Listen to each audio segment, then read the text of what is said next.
Había pesimistas que decían que ya la literatura en lengua española había cumplido una especie de etapa, que había pasado a vivir un ocaso y que ya no interesaba fuera del ámbito de la propia lengua.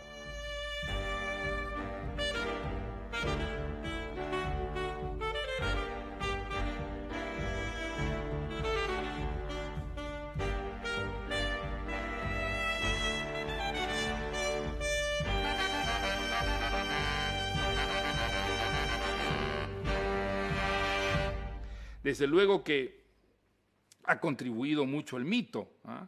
Porque él es un mito ya, es una figura pues por la vida dramática, su muerte tan temprana, esos últimos años de agonía, escribiendo prácticamente con un pie en la tumba. Todo eso ha creado un mito, pero el mito ha servido en este caso para potenciar el reconocimiento de una obra donde había originalidad, donde había calidad.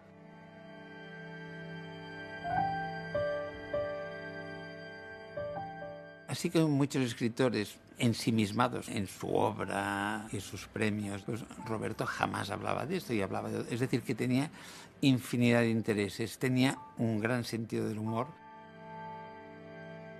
Roberto podía ser extraordinariamente cariñoso, adoraba a los niños, especialmente a sus hijos, un enamorado de las mujeres, un celebrador de la vida. Y la gente tenía la idea de un tío raro, con un abrigo largo, sus gafitas, ¿no? La figura humana de Roberto, claro, no despertaba un interés de, hostia, ¿qué digo?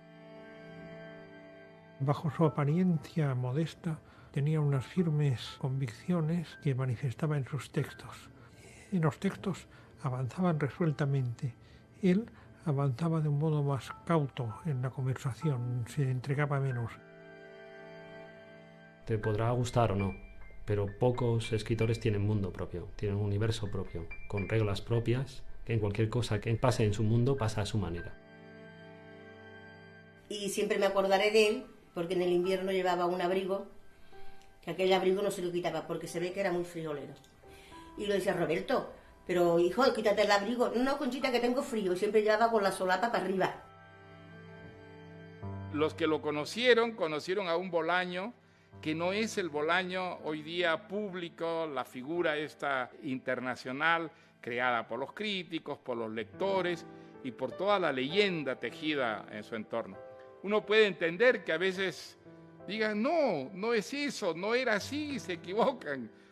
Bueno, se equivocan y no se equivocan. Una figura es algo que producen no solo los hechos vividos por la persona, sino también las imágenes, las fantasías que los libros que esa persona escribió generan en sus lectores y en sus críticos y en la posteridad. 2666 era el sueño de todo editor. Por una parte, unas críticas fantásticas, pero por otra, había vendido 100.000 ejemplares en Estados Unidos de una obra tan literaria, pero con tal fuerza como 2666. Y un poco el resumen de la crítica es que desde 100 años de soledad no había aparecido en el ámbito de la literary fiction una obra con este impacto. Yo he conocido gente en Nueva York, por ejemplo, jóvenes escritores que pagaron $50 para poder leer 2666 en las pruebas de imprenta, precipitándose para leerlo antes de que saliera a la venta.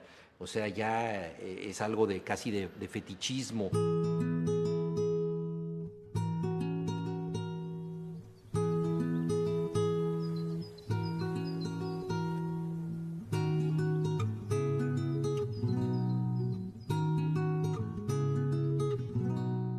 El 28 de abril de 1953 nace Roberto Bolaño en Santiago de Chile. Es hijo de León Bolaño, transportista y exboxeador, y de Victoria Ábalos, profesora de matemáticas. Un año después, su hermana Salomé se sumará a la familia. Su madre, de la que hereda el hábito de la lectura, contaba que Roberto aprendió a leer él solo a los 3 años y que a los 7 había escrito la historia de unas gallinas que ante el asombro de otros animales se enamoraban de un pato.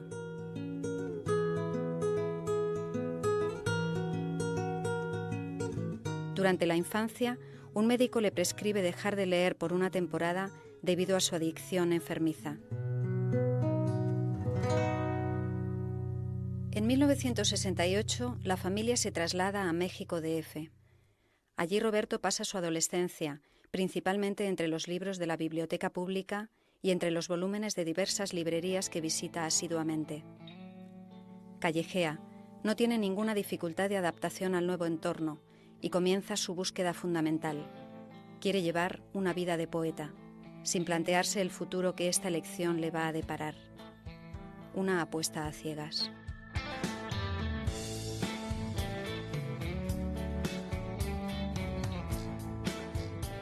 Él se incorporó en México a un grupo, o lo fundó realmente, que era el de los escritores infrarrealistas, que muchos años después aparecerían en la novela Los Detectives Salvajes como los visceral realistas. Los infrarrealistas eran, digámoslo así, autores punk, muy rebeldes, muy radicales, iban a actos culturales a reventarlos. Recuerdo una lectura de Octavio Paz en la que ellos llegaron, quizá pasados de copas, y empezaron a gritar: Octavio Paz es un idiota, no sé qué, y los tuvieron que sacar para que prosiguiera la lectura. Hacían este tipo de happenings, de provocaciones, hicieron una revista literaria. México era entonces un lugar muy importante desde el punto de vista del cruce de referencias culturales.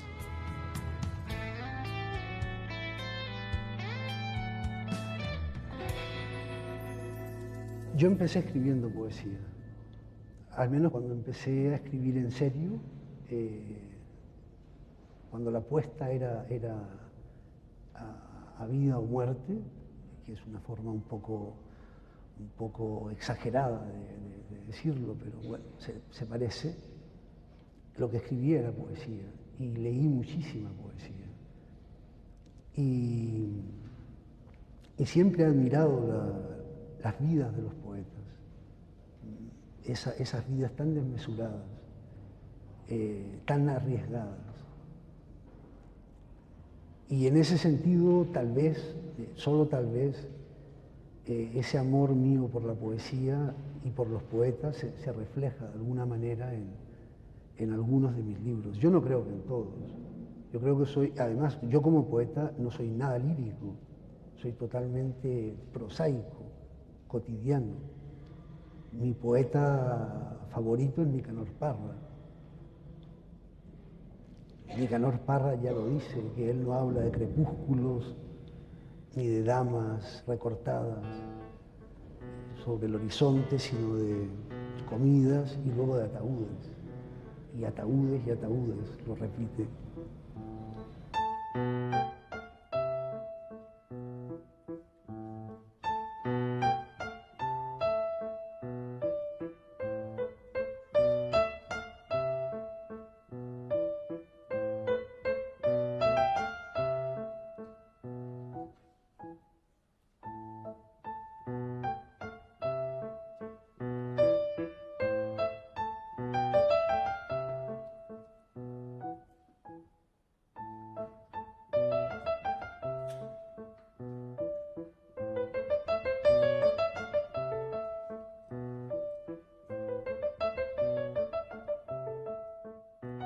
El oficio de escribir es un oficio poblado de canallas, eso más o menos todo el mundo lo intuye, pero es que además está poblado de tontos, que no se dan cuenta de la fragilidad inmensa, de lo efímero que es. Es decir, yo puedo estar con 20 escritores de mi generación y todos están convencidos de que son buenísimos y de que van a perdurar. Cuando él escribía críticas era muy parricida, criticaba mucho a las generaciones anteriores, lo que es siempre sano. La única manera como los hijos se liberan y alcanzan su propia personalidad es matando a los padres, o sea que eso puede ser un rito que él cumplió a cabalidad. Y al mismo tiempo no se puede decir que no fuera generoso, porque había escritores de las generaciones anteriores con los que era muy entusiasta, ¿no? Por ejemplo, Borges tiene cosas muy brillantes sobre Borges, sobre Cortázar también. Era una persona muy formada en cuanto a lecturas y además que tenía el atractivo de tener un bagaje de vida muy interesante, porque había Venido a México antes del golpe de Estado en Chile, pero regresó a Chile durante el golpe de Estado.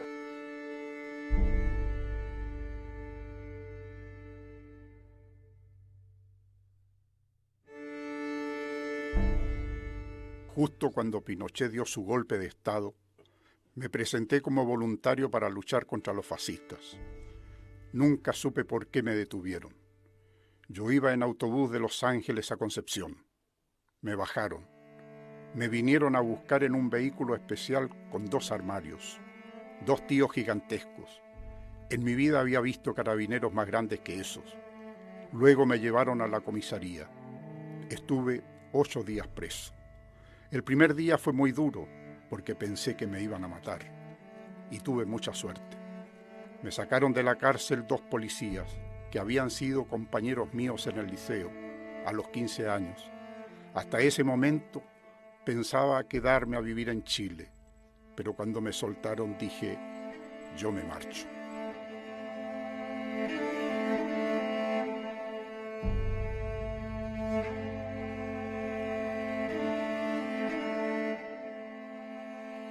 Roberto, por su parte, en México descubrió el amor, descubrió la literatura, se hizo escritor, entró en los talleres literarios, comenzó a publicar. Alguna vez le pregunté a Roberto por qué no había regresado a México. Varias veces lo invitaron a que volviera y él contestaba que no quería ir porque estaba seguro de que si volvía se iba a morir en México. Una respuesta, por supuesto, muy literaria. Yo más bien creo que lo que él no quería era alterar ese México fantasmagórico que él había construido maravillosamente en su literatura y que obviamente no se correspondía con la realidad. En un momento dado, Barcelona reemplazó a París para los escritores latinoamericanos. Había que ir a Barcelona como las generaciones anteriores tenían que ir a París, porque era la manera de hacerse escritor. En Barcelona estaban las editoriales donde uno quería ser publicado. En Barcelona estaban o pasaban por allí los escritores con los que uno quería codearse.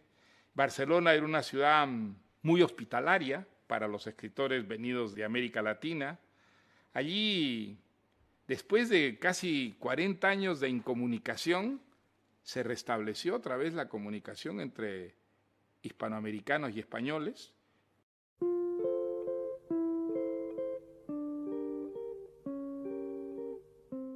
Tras la separación de sus padres, Roberto en 1977 viaja a Barcelona como inmigrante económico. Llega para cuidar a su madre enferma.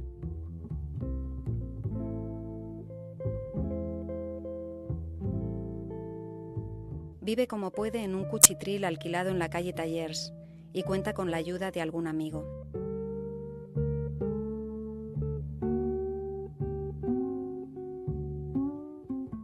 Para Antoni García Porta, me han conmovido tus regalos. Son útiles y contienen vitaminas, sobres para mandar cartas, papel para escribir, la agenda del vino que Ana envió para mí, ocasionalmente queso, yogur, pan dulce, aquellas mañanas de primavera en que llegabas a despertarme y yo estaba tan mal, manzanas, naranjas, a veces una cajetilla de Galois, qué lujo, bolígrafos Vic, buenas noticias. Escribo esto para darte las gracias.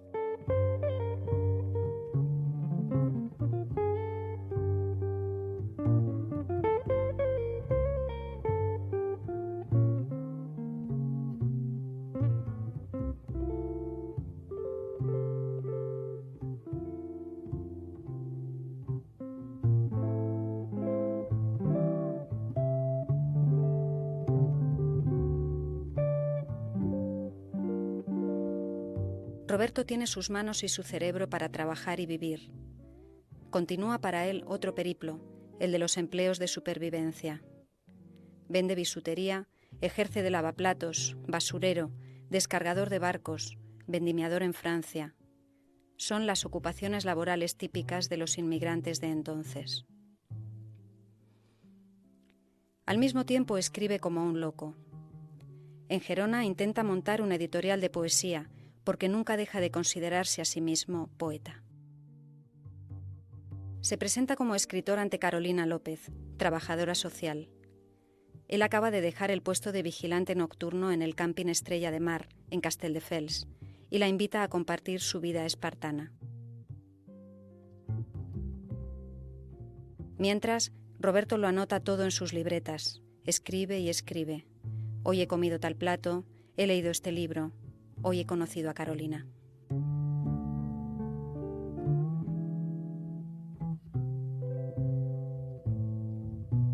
La madre de Roberto monta una tienda en Blanes, en la Costa Brava, y Carolina y Roberto se trasladan. En el pequeño establecimiento, Roberto puede plantar la mesa plegable portátil y seguir vendiendo bisutería y artesanía en la temporada de estío. Carolina encuentra trabajo en el pueblo y se quedan definitivamente en Blanes. El negocio da lo justo para comer, reponer la bisutería y, en el mejor de los casos, ahorrar para pasar el invierno. La joven pareja vive en el almacén, en la parte de atrás del local, al calor de un exiguo fogón, aunque el verano invita a hacer la vida en la calle.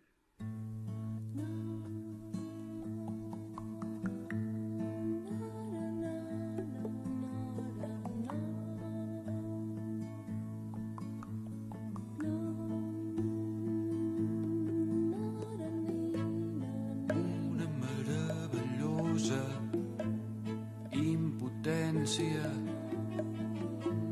endormiscar amb un germà. El meu germà invisible aire. Los primeros amigos que tuve en Blanes eran casi todos drogadictos. Esto suena fuerte, pero es verdad. Hoy la mayoría están muertos. Algunos murieron de sobredosis, otros de sida. Cuando yo los conocí, eran muchachos jóvenes y guapos. Ellos me dieron la bienvenida, digamos, la bienvenida oficial al pueblo, y luego me la dieron sus madres y sus padres, que llegaron a Blanes buscando un futuro para sus hijos.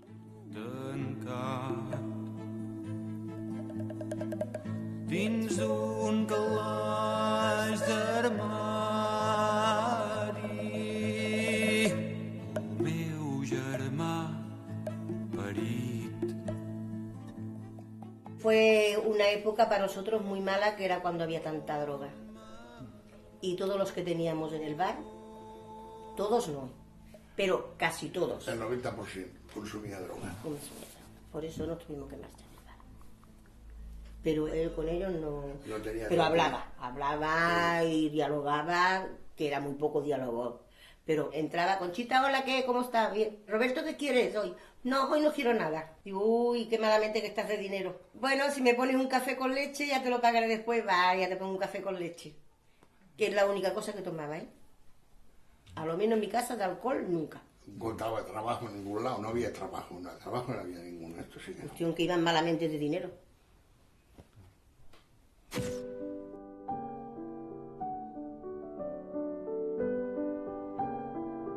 Carolina y Roberto tienen en 1990 a su primer hijo, Lautaro. Comparten el sueldo que ella gana como funcionaria en el ayuntamiento.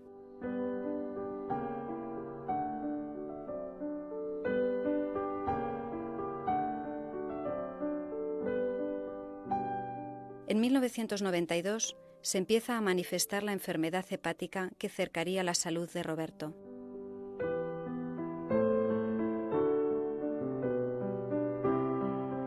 En invierno, algunos pueblos de la Costa Brava parecen pueblos fantasmas, sobre todo algunos barrios, los dedicados al turismo, entran en un letargo que los asemeja a esas ciudades de los sueños o de las pesadillas. Mientras, el escritor colecciona rechazos de editoriales. Rechazo de Anagrama, Grijalvo, Planeta, con toda seguridad también de Alfaguara, Mondadori, un no de Mushnik, Seibarral, Destino, todas las editoriales, todos los lectores.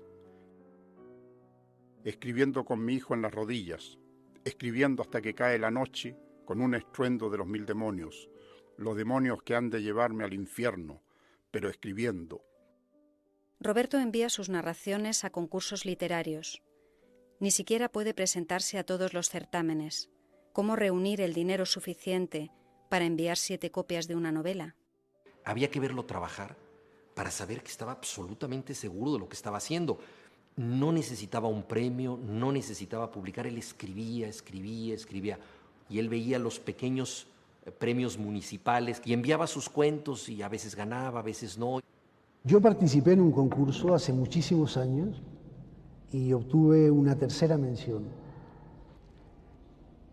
Se publicó el libro con el ganador y las menciones. Todos eran escritores desconocidos, menos la primera mención, que no el ganador. La primera mención era de Antonio Di Benedetto. Y a mí eso me dejó tocadísimo. ¿Cómo es posible que Antonio Di Benedetto, un grandísimo escritor, traducido casi a todas las lenguas, esté tan mal como para mandar un premio a un concurso de provincia, ¿no? Y el cuento surge de eso, de los motivos que podían impulsar a un crack de primera división a jugar en campos de tierra pelada de 4ª regional preferente. Los libros de Bolaño para mí están escritos por necesidad. Una, la de comer para el escritor, y otra, la de que da la sensación de que no sabía hacer otra cosa, de que no podía hacer otra cosa que contar lo que contó. Siempre pienso que si escritores como estos no escriben, imagínate la cantidad de cosas que se les ha quedado dentro, como uno camina incómodo con tanto mundo en potencia sin sacar, ¿no? Un día recibimos un sobre con un manuscrito, La literatura nazi en América, que lo presentaba a nuestro premio de novela. Entonces lo leí, me gustó mucho, pero no dio tiempo a las primeras deliberaciones del jurado porque casi inmediatamente recibimos una carta suya diciéndole que lo había contratado en otra editorial, cosa que me sorprendió un poco, me enojó un poco también, pero a pesar de ello pues le escribí una nota diciéndole que si pasaba por Barcelona tendría mucho gusto en hablar con él. Llegan a todas las editoriales muchos libros que suelen llamarse en el lenguaje profesional espontáneos, y este era uno de ellos. El por entonces, durante 15 años, director general de la editorial, Mario Lacruz, creía que se trataba de un ensayo. Y yo lo miré y leyéndolo comprendí que era una broma literaria y una obra narrativa, cosa que le dije a él. La mayor alegría profesional llega para Roberto en 1996, con la publicación en una editorial grande. Es tal el sentimiento de incredulidad ante la carta de aceptación que llama 2 veces a Seix Barral. ¿De verdad es que sí? A partir de entonces la espiral de creatividad y fiesta es continua y se producen los primeros encuentros de Roberto con diversos escritores coetáneos. Como era un libro muy insólito, de un autor no conocido aunque había publicado cosas, lo hice incluso informar por lectores de confianza y a todos les gustó mucho siendo un libro insólito. Y entonces contratamos el libro con una expectativa modesta pero con fe en él. Y claro, apenas empecé a leer me di cuenta que era un fake, que era en realidad un libro de ficción con un juego un poco borgiano, ¿no? De inventar unos autores, inventar unos libros, comentarlos y a través de los comentarios de esos libros inventados por él mismo contar una historia que es una ficción, un libro muy inteligente, muy brillante, original, cargado de ideas, de ironía, de humor. Yo le dije que si no tenía compromiso con ellos o con nadie, pues me gustaría leer su próximo libro. Y me dijo que no me preocupara y en efecto a los 15 días recibí Estrella Distante, que me pareció una auténtica obra maestra. Ante el requerimiento del editor, Roberto duda. No sabe qué llevarle. Decide finalmente desarrollar el último episodio de la literatura nazi en América. Él siente que esa historia necesita más aire. Así escribe Estrella Distante, en pocas semanas de trabajo enfebrecido. Luego me enteré que esta también había sido rehusada por otras editoriales, incluyendo la misma Seix Barral. Y yo creo que estaba ya escrita. Estrella Distante ya fue contratado por esta editorial, porque erróneamente la percepción que tuvimos, debo reconocerlo, María Lacruz y yo, que era un libro más para el público chileno que para todo el público, a diferencia de la literatura nazi. En la obra de Bolaño hay un encuentro crítico con el mal, no una celebración del malditismo, sino un encuentro crítico con el mal. Por ejemplo, la novela Estrella Distante es la historia de un hombre extraordinariamente sofisticado, un piloto de aviación muy culto, que es un vanguardista, que escribe poemas con la cauda de su avión en el cielo, va escribiendo estos poemas efímeros. En ese sentido es una especie de Marcel Duchamp de la aeronáutica, y al mismo tiempo es un represor. En esa novela muestra Bolaño que el alma más sofisticada puede coexistir con la mente más represiva, es decir, que la cultura no implica necesariamente el bien. Discutimos una vez por un título, que era Nocturno de Chile, que él quería titularlo Tormenta de mierda, como para expresar su repulsión a todo lo que significó el pinochetismo y la represión y la tortura. Pero entonces yo pensé que este título podría alejar a cierto tipo de lectores un poco más timoratos. Durante el invierno pareciera que solo ellas tienen el valor suficiente para asomarse a las calles heladas. Las veo en los bares de Blanes, o en la estación, o sentadas a lo largo del paseo marítimo, solas o con sus hijos o con alguna amiga silenciosa, y en sus manos siempre descubro un libro. Mi amigo Joan Planel, pastelero de Blanes, afirma que él nunca se enferma y que siempre está de buen humor. Lo dice mitad en serio, mitad en broma, pero lo cierto es que durante este invierno atroz es la única persona que conozco que ha permanecido inmune a la gripe. Mi amigo Joan Planel dice que el secreto está en no hacerse mala sangre y en leer mucho y trabajar mucho. Fue una relación que se fue mejorando con el tiempo, primero la visita, la compra, pagar y marchar, y esta amistad, que fue una cosa, podríamos decir, era un cliente, pequeño, pero un cliente, y empezó a descubrir más cosas. Solamente sabía que escribía, pero sin más. Él también prudentemente decía, no, estoy haciendo a ver unas novelitas, pero en aquel momento publicaba poco. Todos tenemos la librería que nos merecemos, salvo los que no tienen ninguna. La mía es la San Jordi en Blanes. Una vez cada 3 días voy a husmear allí y a veces cruzo unas palabras con mi librera. Hace ya 18 años, cuando se vino a vivir a Blanes, levantó su librería y parece feliz. Yo también estoy razonablemente feliz con mi librera. Tengo crédito y generalmente me consigue los libros que le encargo. Más no se puede pedir. Siempre estaba leyendo, siempre. A todas horas. Incluso me han explicado que una vez se lo encontraron en el cine, viendo la película, y estaba viendo la película y estaba al lado del pasillo leyendo, ¿no? Y también recuerdo ahora a Narcís Serra, que tenía y aún tiene un videoclub y que era, y supongo que aún es una de las personas con mayor sentido del humor del pueblo. Y también una persona buena, con quien pasé tardes enteras hablando de thrillers que solo él y yo habíamos visto. Él solía venir, no todos los días, pero 3 o 4 veces a la semana sí. Solía tomar manzanilla con churros. Luego era una persona pues que se sentaba aquí, leía la prensa en general. Venía cuando ya casi todo el mundo había marchado para poder estar más tranquilo. Él venía como un cliente más, se interesaba por los juegos de estrategia, hablábamos sobre los juegos y tal, pero a medida que fue viniendo, pues él comentó que era escritor y tal. Entonces yo recuerdo un buen día que le dije, pero a ver, escritor, pero tú estás en segunda B, ¿no?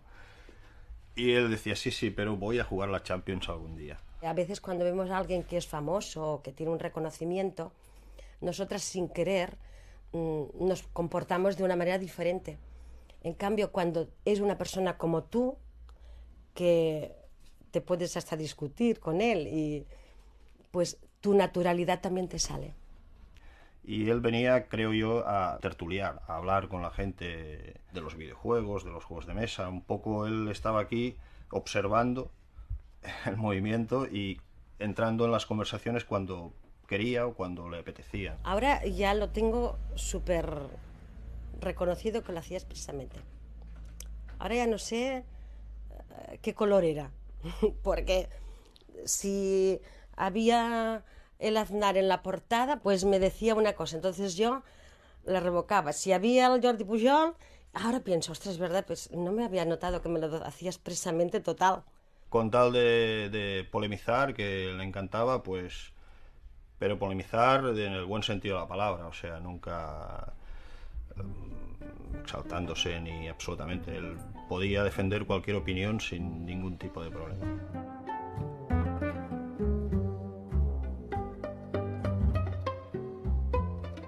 ¿Puede llegar a ser un autor absolutamente popular una literatura como la de Bolaño? No en lo inmediato, yo creo que es una literatura difícil. Es una literatura que tiene que crear a sus lectores, tiene que educar a sus lectores para ser verdaderamente popular. Ahora ha llegado a un público muy grande, pero es un público culto, es un público que tiene una experiencia de lectura difícil, creativa. Ojalá dure y ojalá esa literatura que él escribió llegue a ser algún día popular realmente. Roberto es difícil, no es una literatura que se coma con facilidad. Y además tiene los tochos, él llamaba, estoy haciendo un tocho, cuando hacía los detectives, y ahora estoy haciendo otro tocho más grande que los detectives, de coño, pues eso no lo vas a vender nunca, la gente no. Sí, pero era mi ingenuidad, ¿no? Yo tampoco conocía o no soy experto en los temas.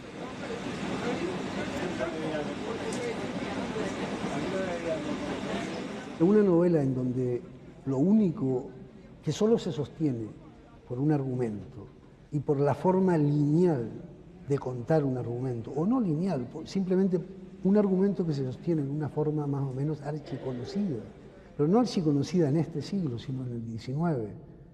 Esa novela se acabó, se va a seguir haciendo ese tipo de novelas, y se va a seguir haciendo durante muchísimos años. Después de la invención de Morel, no se puede escribir una novela así, en donde lo que aguanta la novela es el argumento, ¿sí? En donde no hay estructura, en donde no hay juego, en donde no hay cruce de voces. Los Detectives Salvajes, recuerdo muy bien que me la trajo aquí a la editorial un viernes y la leí sábado y domingo sin poder parar, y con esta convicción tan exaltante de estar leyendo una obra maestra, aún en papel, pero que los lectores podrán compartir estos entusiasmos. Le sugerí que se presentara a nuestro premio de novela y se lo otorgaron por unanimidad. Esto ya dio un salto cualitativo importante y luego, al cabo de unos meses, ganó el premio Rómulo Gallegos, que es el premio de mayor prestigio en América Latina, que lo habían ganado pues García Márquez, Vargas Llosa, Carlos Fuentes, Javier Marías.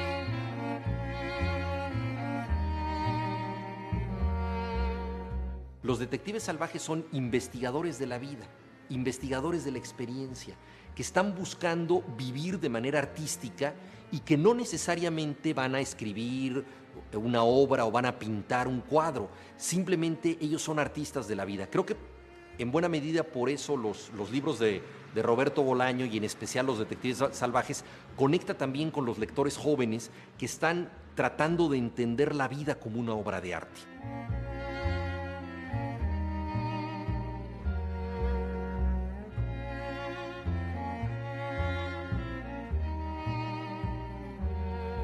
Siempre hay casualidades. Un día Velano conoce a Lima y se hacen amigos. Ambos viven en México, Distrito Federal, y su amistad se cimenta, como suele ocurrir entre los jóvenes poetas, en el rechazo a ciertas normas, en la afinidad con ciertas lecturas. He dicho que son jóvenes. En realidad son muy jóvenes, y también son, a su manera, vigorosos y creen en el poder lenitivo de la literatura.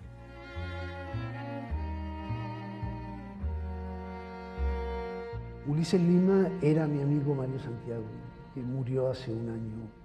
Fue mi mejor amigo de lejos, y poeta mexicano, un ser extrañísimo. En realidad, Mario Santiago parecía haber bajado de un ovni hace un par de días, ¿no? Y tenía cosas tan extrañas como meterse en la ducha y seguir leyendo.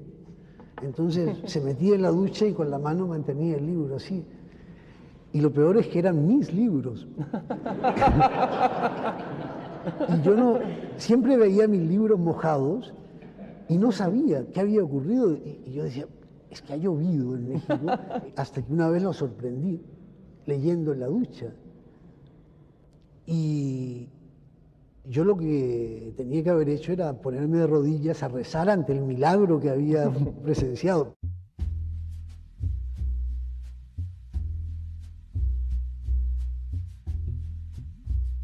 A mí Los Detectives Salvajes me pareció una gran novela, una novela ambiciosa, maravillosamente bien iniciada, sobre todo creo que esas primeras 100 páginas de Los Detectives Salvajes, la descripción de ese mundo mexicano, bohemio, semirrufianesco, marginal, está maravillosamente bien hecha.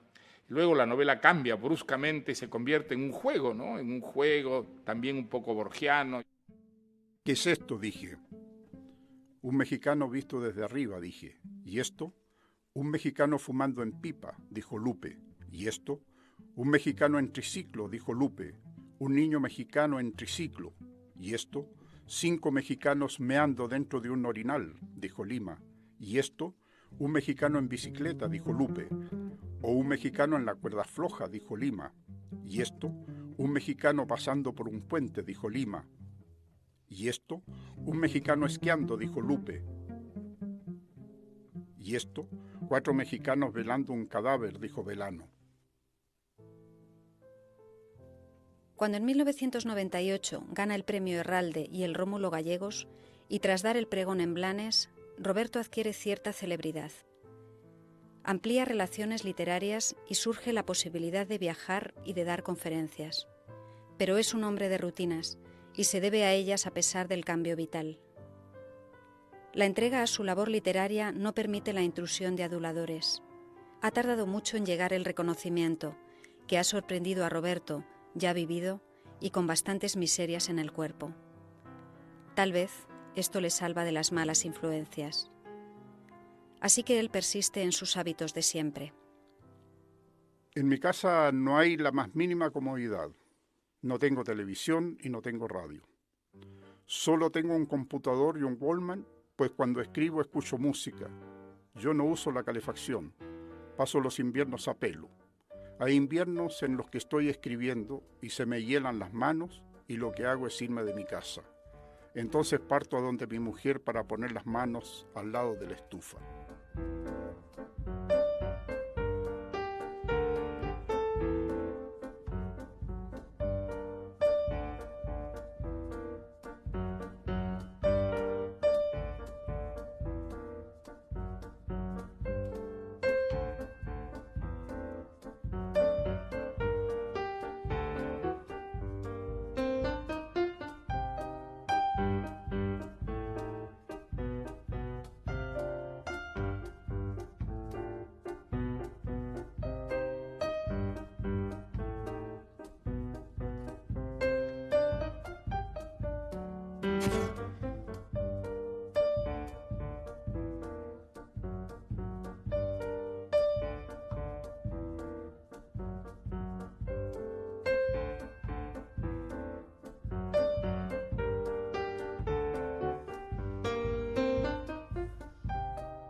En 2001 la familia se completa con el nacimiento de Alexandra.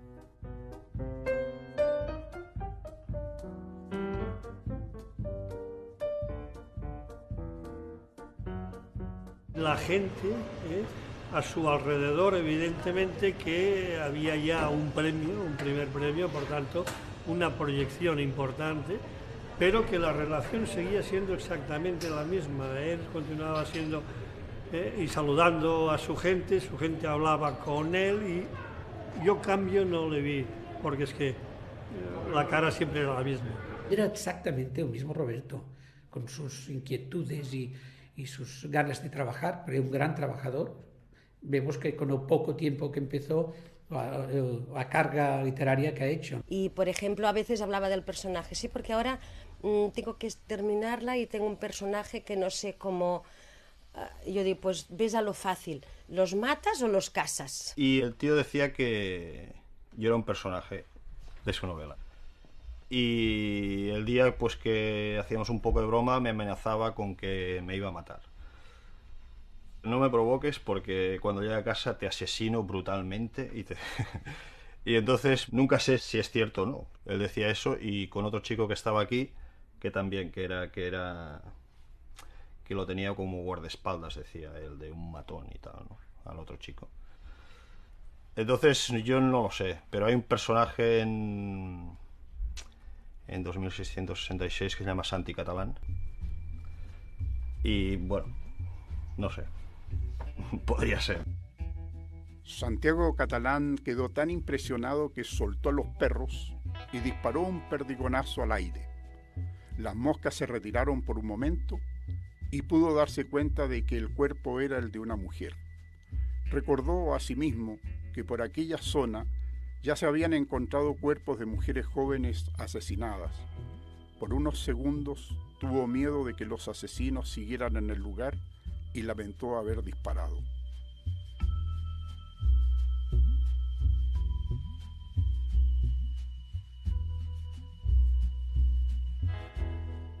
Escribir, por otra parte, no es lo más importante. Lo más importante es leer, y yo no podría pasarme un año sin leer nada. Uno empieza comprando libros o robándolos, y termina leyéndolos, pero en mi caso ya es una obsesión. Compro libros y a veces ni siquiera los leo, los acaricio. Tengo muchos libros, y algunos no los he leído y sé que no los voy a leer jamás, pero de cuando en cuando los hojeo, pues me gusta tenerlos cerca. Fue el primer libro que compré en Europa. Se trata de la obra poética de Borges, editada por Alianza MC en el año 1972. Esa misma noche comencé a leerlo, hasta las 8 de la mañana, como si la lectura de esos versos fuera la única lectura posible para mí, y la única lectura que me podía hacer reflexionar, porque en la naturaleza de la poesía borgiana hay inteligencia y también valentía y desesperanza, es decir, lo único que incita a la reflexión y que mantiene viva a una poesía.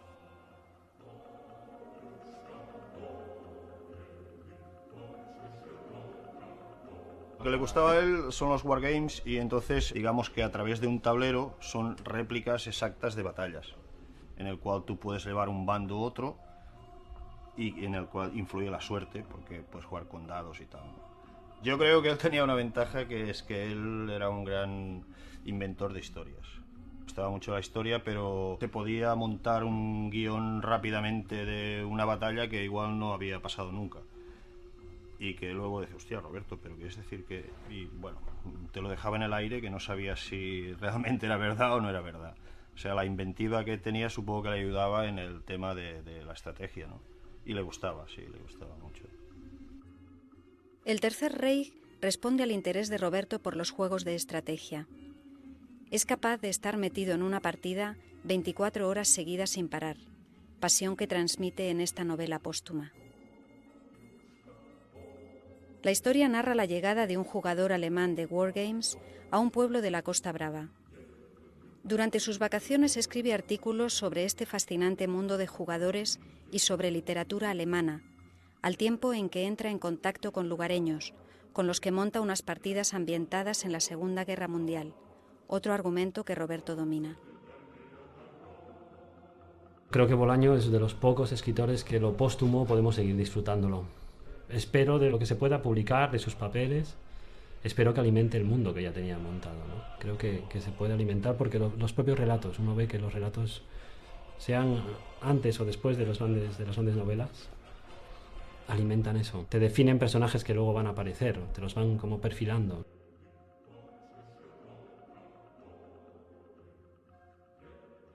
La enfermedad no da tregua a Roberto. El escritor llegará a ingerir 20 pastillas al día. Él quiere vivir, escribir. Necesita un trasplante de hígado y finalmente toma la difícil decisión de someterse a esta operación de tan alto riesgo. Hasta entonces quedará en lista de espera para recibir un órgano.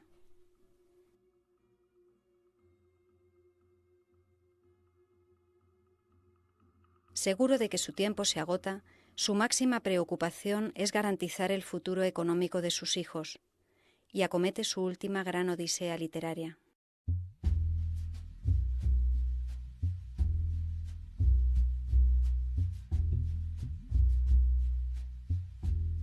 El libro tendrá más de 1100 páginas, donde se narran las pasiones de 4 profesores de literatura a la búsqueda de un escritor alemán desaparecido llamado Benno von Archimboldi.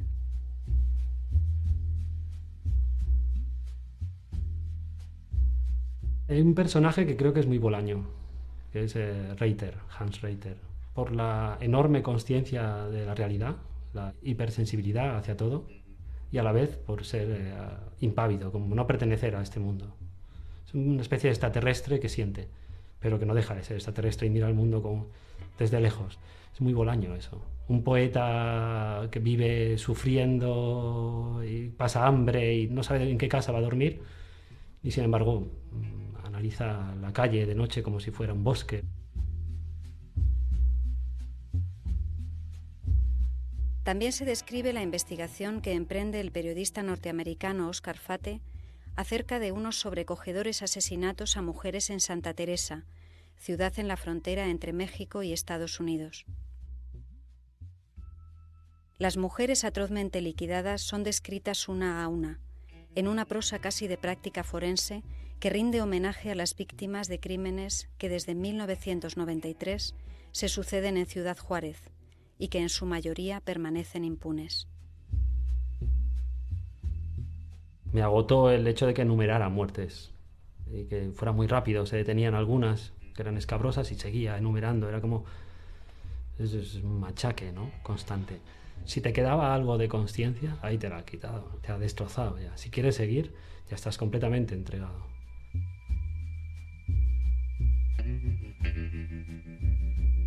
Le veo una utilidad a Bolaño, siempre se la veo. Hablo mucho de que es surrealista, tiene mundo propio. Yo creo que consigue eso sin dejar de ser una persona con opiniones muy claras sobre qué está mal en el mundo real que nos rodea, ¿no? Otra virtud. Y bueno, ha conseguido que mucha gente lea esos libros después de conocer la historia y que se lo plantee una vez más. ¿Qué pasó? ¿Qué pasa ahí? ¿Qué pasa con las mujeres?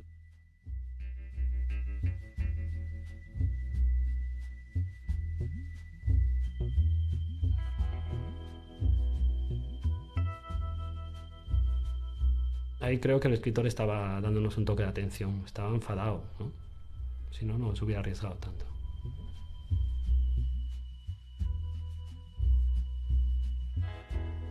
Incluso en los momentos más difíciles, la última época de la vida, que sabía la enfermedad que tenía, que estábamos esperando el trasplante, todo eso, incluso en este momento, transmitía vida.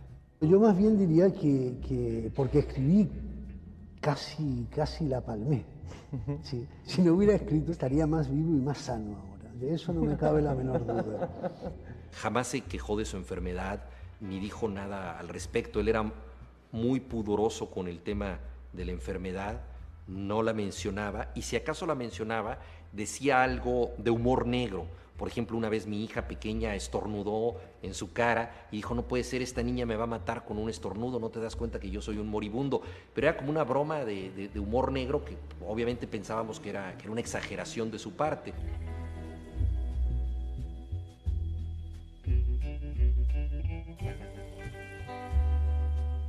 Yo soy de los que creen que el ser humano está condenado de antemano a la derrota sin apelaciones, pero que hay que salir y dar la pelea y darla. Además, de la mejor forma posible, de cara y limpiamente, sin pedir cuartel, porque además no te lo darán, e intentar caer como un valiente y que eso es nuestra victoria. Hasta el último día, o sea, el día antes casi bien de ingresar, ¿no? Era en domingo y a mí me tocaba el turno de vender periódicos y vino muy tarde, ya eran casi la 1 y le dije, anda Roberto, hoy te has dormido, si te descuidas no encuentras ni al país. Me dijo, mira, Fina, es que esta última novela me está matando. Digo, ¿cómo se llama la novela? Dice, 666. Digo, ya está, es que con ese título, ¿qué quieres que te pase? Digo, pues tírala a la basura. Dice, sí, hombre, ahora que la tengo casi terminada. 2666 lo llaman novela inacabada, ¿no? Menos mal, pues si la llega a terminar nos mata a todos. Roberto deja instrucciones de que 2666 se publique dividida en 5 libros, que se corresponden con las 5 partes de la novela, especificando el orden y periodicidad de las publicaciones, una por año, e incluso el precio a negociar con el editor. Con esta decisión cree dejar solventado el futuro económico de sus hijos. Decidimos publicarlo en un tomo y se han vendido docenas de miles de ejemplares. Es decir, que literariamente había que hacerlo así, pero incluso económicamente también era una buena decisión.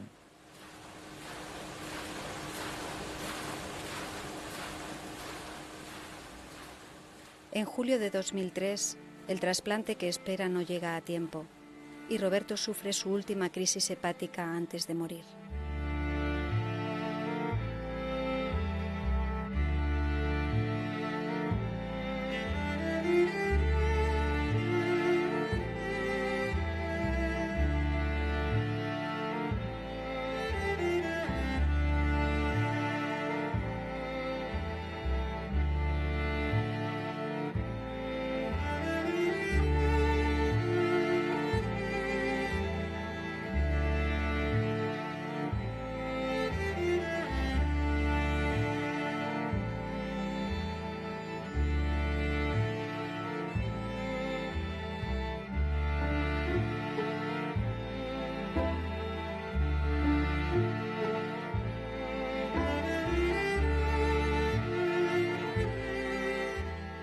La obra buena, fuerte, de más densidad, ha hecho en Blanes, viviendo con la gente y escuchando, aunque el tema no sea de aquí. ¿Qué tiene que ver eso? Que estamos en Ciudad Juárez, pues allí, pero es igual, va escrito aquí.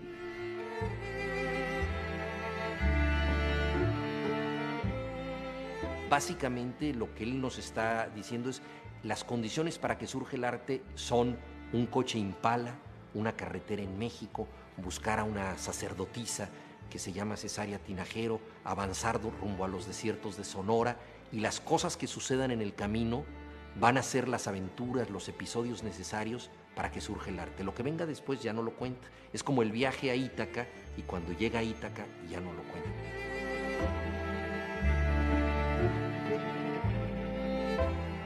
Su vida era una aventura, ¿no? Su vida fue una novela trágica al final, trágica además con esa muerte prematura, joven, y con esa desesperación de los últimos años de escribir, de la literatura como una especie de tabla de salvación, ¿no? Para alguien que se va hundiendo. Pues todo eso que ha contribuido mucho a crear el mito Bolaño, yo creo que está también en su literatura y da a su literatura la gran vitalidad y el gran dramatismo que tiene, ¿no?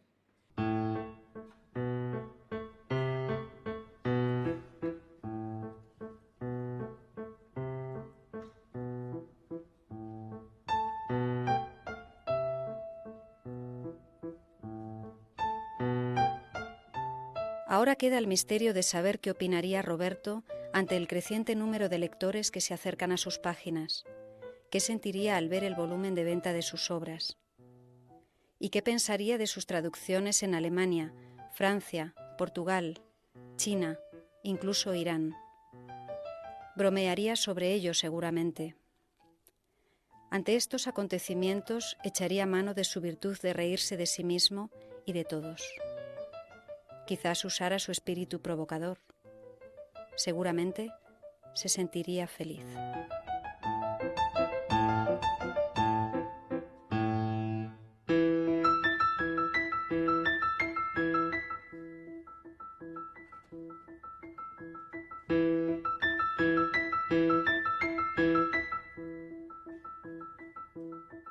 Yo creo que todos los escritores, incluso los más mediocres, los más falsos, los peores escritores del mundo, han sentido durante un segundo la sombra de ese éxtasis. sin duda el éxtasis no lo han sentido. El éxtasis tal cual quema. Y alguien que lo siente durante un segundo y luego retorna a su mediocridad existencial, es evidente que no se ha metido en el éxtasis, porque el éxtasis es terrible. Es abrir los ojos ante algo difícil de nombrar y difícil de soportar.